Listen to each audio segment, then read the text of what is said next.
Souvent catégorisé comme un personnage sulfureux, Joey Starr a effectivement vécu quelques périodes assez sombres par le passé. Notamment en ce qui concerne son rapport à la drogue. Si sa consommation de ces substances ne lui ont jamais réellement causé de problème dans sa vie, si est-il davantage ce qu'il y a autour qui lui a presque été fatal.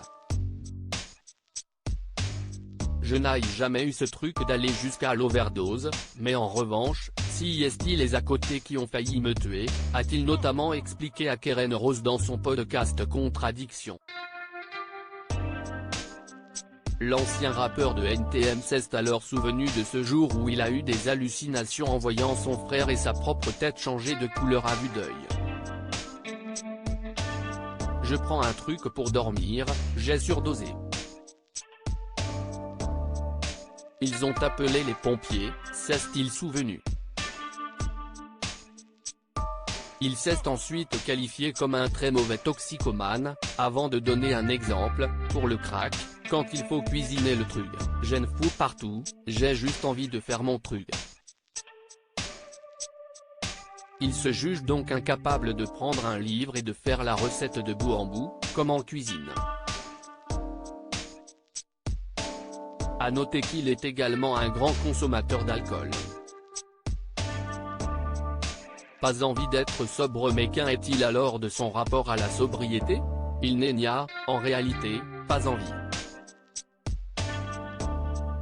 A-t-il déjà tenté de s'affranchir de ses addictions? Oui, en réalisant des cures de désintoxication. Mais il les gâchait en ne respectant pas les règles. Il s'en allait pendant quelques jours, avant d'y retourner. En revanche, s'il estime, par conséquent, ne pas être totalement guéri de ses addictions, il affirme avoir beaucoup appris des femmes et de ses enfants. D'après lui, l'addiction qui le définit le mieux demeure le travail. Difficile effectivement de lui donner tort lorsque l'on s'épanche sur sa riche et prestigieuse carrière, lui qui est passé de légende du rap français à acteur reconnu et confirmé.